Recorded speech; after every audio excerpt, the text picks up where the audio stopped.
Terima kasih Anda kembali bersama kami pemirsa dan ditemani rekan saya Wiki Adrian. Betul sekali, di Kreatif kali ini kami akan membahas mengenai ulik model bisnis aplikasi ibadah gratis. Sudah tersambung melalui video conference ada Mas Arief Susilo, founder dari Arah Muslim. Apa kabar Mas Arief? Baik, alhamdulillah. Apa kabar? Kabar luar biasa, terima kasih sudah join. Masih di suasana Lebaran begitu ya. Ibadah harus terus ditingkatkan, bukan cuma pas Lebaran Wiki ya. Pas makanya bulan puasa ada juga yang begitu ya. membuat lebih mudah. Betul, ini ada aplikasi. aplikasinya Arah Muslim. Mungkin Mas Arief bisa jelaskan langsung seperti apa sih aplikasi Arah Muslim ini?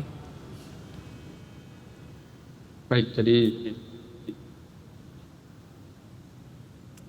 selamat pagi. Perkenalkan, jadi startup aplikasi Arah Muslim ini kita create itu untuk memudahkan kepada umat Muslim dalam menjalankan kehidupan sehari-harinya. Jadi pada saat sebenarnya seseorang Muslim itu Baik, memang ini di-create untuk memudahkan umat Muslim melihat. pada saat keluar itu ada umat Islam. Baik, ini Ya, jadi untuk memudahkan. Mas Arief, sinyalnya nampaknya terkendala, suara Mas Arief hilang-hilang begitu. Boleh kita kemudian coba sekali lagi ya, dijelaskan kembali Mas Arief terkait dengan Arah Muslim ini seperti apa? Baik, Arah Muslim adalah aplikasi yang kita bikin untuk memudahkan Muslim dalam kondisi apapun dia tetap beribadah. Jadi sesuai dengan tagline kami sebagai sahabat-sahabat terbaik, bahwa setiap Muslim yang keluar rumah itu dianggap sebagai safar, itu bisa bermacam-macam maknanya. Dia bisa mencari rezeki, kemudian sekolah, kuliah, dan di dalamnya itu melekat ibadah yang harus ditunaikan. Nah, kita mempunyai visi bahwa Arah Muslim di dalam aplikasinya ini menjadi satu genggaman ibadah yang memudahkan umat Muslim dimanapun untuk beribadah dengan segala fasilitas yang kami berikan. Jadi fasilitas ibadah yang bersifat untuk pribadi maupun untuk bersifat sosial. Dan ini segmen yang kami bidik tidak hanya Muslim yang dewasa, tetapi dari kelompok umur, kemudian remaja, dewasa, bahkan sampai yang berusia lanjut. Itu kira-kira visi dan misi dari Arah Muslim. Fiturnya apa saja nih yang ada di dalam? Baik, jadi fitur ini yang dari paling basic bahwa seorang Muslim itu yang melekat adalah sholat 5 waktu. Jadi kita ingatkan melalui fitur-fitur waktu sholatnya. Kemudian juga bahwa tempat ibadah terdekat dimanapun dia berada akan juga terdeteksi. Kemudian lanjut kepada Muslim social crowdfunding, jadi seperti zakat, infak, sodako, serta yang saat ini juga lagi sedang digaungkan oleh pemerintah adalah wakaf. Kemudian ada juga kami bergerak untuk di sektor pendidikan, jadi di situ ada salah satu fitur santri media dan juga beberapa pelatihan yang kami juga bekerja sama dengan badan-badan pelatihan terkait dengan Islamiyah, seperti syariah pendidikan, bagaimana menjadi seorang nazir, menjadi seorang lazis. Jadi seperti itu kolaborasi yang dilakukan oleh aplikasi Arah Muslim. Baik, sejauh ini sudah berapa banyak penggunanya Mas Arief? Baik, jadi kalau secara downloader kami menyentuh di angka 70 ribuan, tetapi kalau kita melihat secara data yang kita pantau setiap hari, jadi pengguna aktif di kisaran 20 sampai 25 ribu pengguna aktif. Banyak juga dan masih akan terus meningkat ya. tampaknya ini. Berdiri sejak kapan atau mulai bisa diakses sejak kapan? Jadi berdirinya Arah Muslim sebenarnya di tahun 2019. Kemudian mulai diakses itu tahun 2021.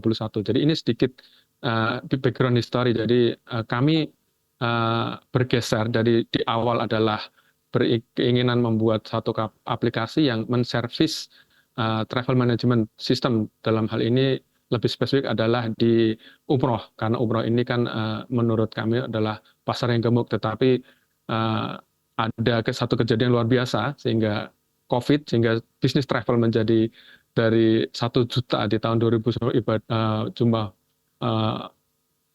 peserta umroh menjadi zero, dan ini membuat kami juga switch bisnis, bagaimana kami tetap survive menggunakan aplikasi Arah Muslim ini, tetap bisa diakses dan tetap secara bisnis juga bisa kita jalankan gitu.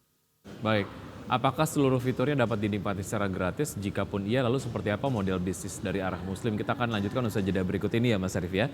Dan pemirsa tetap bersama kami akan segera kembali. Terima kasih Anda kembali bersama kami. Kita masih mengulik model bisnis aplikasi ibadah gratis yaitu Arah Muslim bersama dengan Pak Arief Susilo yang merupakan foundernya begitu ya. Pak Arief, tadi Anda sudah jelaskan sebenarnya Arah Muslim fiturnya apa saja. Nah, kita tahu bahwa di Indonesia sendiri kan umat muslimnya terbesar. Nah, kita lihat bahwa aplikasi yang berkaitan dengan agama juga sangat banyak. Apa yang membedakan dengan aplikasi-aplikasi lainnya? Baik, jadi sebenarnya ini berangkat dari keinginan diri sendiri bahwa di HP saya pun sebenarnya banyak juga aplikasi jenis yang saya download. Tetapi kenapa Arah Muslim berani berbeda? Yang pertama bahwa Arah Muslim tidak segmented. Jadi kami ingin menggarap semua pasar Muslim yang ada di Indonesia, baik yang berpendidikan dasar maupun kemudian menengah, kemudian sampai yang berpendidikan tinggi. Itu satu. Terus yang kedua bahwa kami bergerak itu ada dua sistemnya. Pertama B2G, kemudian dengan B2C. Jadi yang dimaksud dengan B2G ini kami bekerja sama dengan badan-badan pemerintah untuk membuat aplikasi ini menjadi lebih dipercaya oleh pengguna, terutama umat muslim. Dalam hal waktu sholat kami bekerja sama dengan Kementerian Agama Republik Indonesia. Kemudian untuk zakat itu kita sudah bekerja sama dengan Basnas Republik Indonesia, kemudian dengan wakaf kita dengan Badan Wakaf Indonesia. Jadi inilah badan-badan yang membuat kami menjadi bisa berkembang dan bisa dipercaya. Itu sebagai langkah awal yang sehingga bisa mengengage atau bisa menarik kepada yayasan-yayasan lain untuk bergabung dengan kami. Baik, semua fiturnya dapat dinikmati secara gratiskah? Lalu jika memang iya, seperti apa model bisnis dari Arah Muslim untuk memastikan keberlanjutan bisnis ke depan nih Mas Arief? Baik, jadi beberapa fitur-fitur. Yang pertama adalah bahwa aplikasi kami ini bisa di-download dengan bebas di Android dan iOS tanpa langganan. Jadi siapapun berdownload kemudian bisa langsung dipakai. Yang kedua, pada saat dia ingin melakukan donasi, dia memang harus login. Ini sebenarnya untuk mendeteksi seperti user dari mana, kemudian bagaimana kita mentransfer dana-dana yang dihimpun dari masyarakat. Jadi kalau kembali bahwa fitur semua bisa dinikmati gratis, ada beberapa yang bisa langsung dinikmati secara gratis, ada yang sifatnya personal itu berbayar. Seperti contohnya adalah belajar mengaji. Jadi belajar mengaji ini sifatnya personal dan kami juga kerjasama dengan platform startup yang lain untuk berkolaborasi, ini sifatnya berbayar.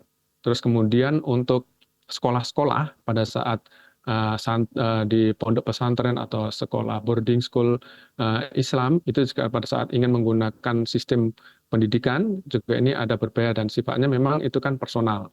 Kemudian yang tidak kalah menarik adalah sistem pelatihan yang Tapi meskipun ini kan berbasis agama.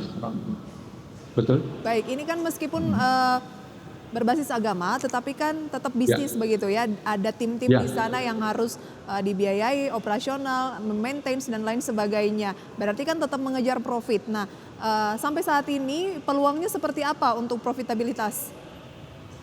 Peluangnya sangat besar. Jadi pertama bahwa kita tahu bahwa di dalam penghimpun dana masyarakat terkait sosial muslim itu kan ada beberapa porsi yang memang menjadi hak dari yayasan atau badan itu.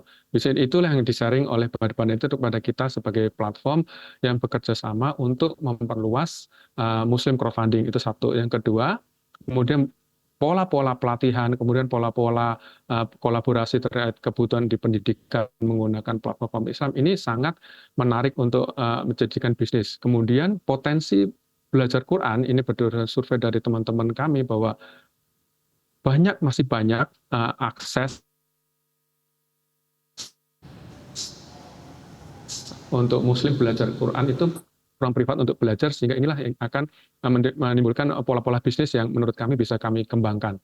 Baik, adakah pihak-pihak lain yang diajak bekerja sama soal saluran ZIS misalnya zakat infak sodako, dan sebetulnya transparansinya seperti apa, pelaporannya seperti apa, adakah kemudian audit yang juga dilakukan di Arah Muslim, Mas Arief?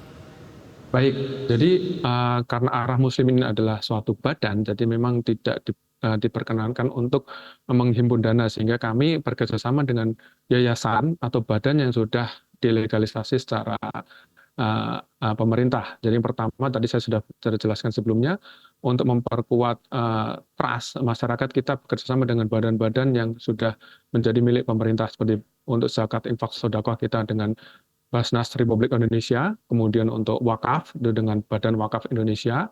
Dari itu bergerak untuk menarik kepada yayasan-yayasan lain untuk bergabung dengan kita. Terkait audit pasti, kemudian bagaimana transparansi, ini uniknya bahwa ternyata badan-badan pemerintah ini sudah terintegrasi secara IT dengan kami secara API. Jadi secara kolektivitas data itu real time, mereka akan sebagaimana yang akan diterima di arah Muslim akan juga diterima oleh badan-badan pemerintah yang bekerjasama dengan kami. Untuk tahun ini targetnya apa dari arah Muslim, kemudian tantangan utamanya apa? Singkat saja, Pak Arief. Baik, target tahun ini adalah kami ingin lebih membantu. Yang pertama adalah bisnis kita ingin menjadi besar. Bagaimana caranya? Saat ini adalah pemerintah menargetkan produk halal di 10 juta.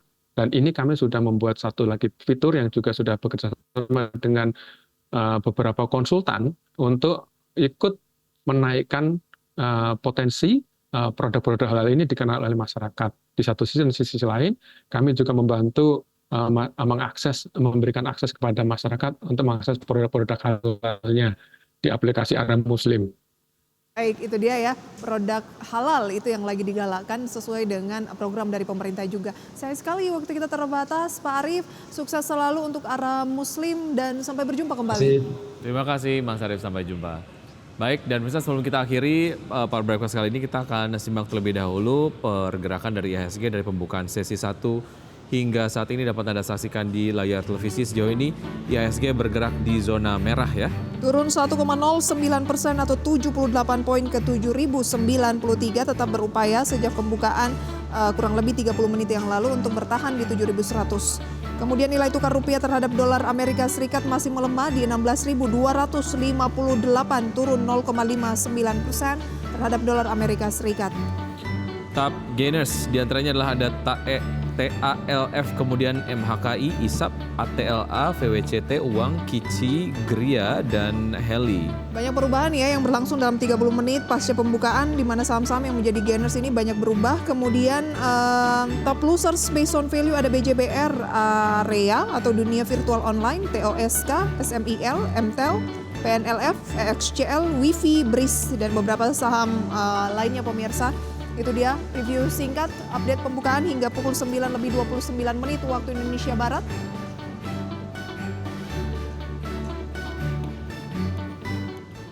Dan pemirsa, sudah 90 menit kami menemani Anda dalam Power Breakfast. Ya, semua pembahasan kami kali ini dapat menjadi referensi dan sumber informasi untuk Anda. Saya Wiki Andrian. Saya Prisa Somodatu. Sampai jumpa.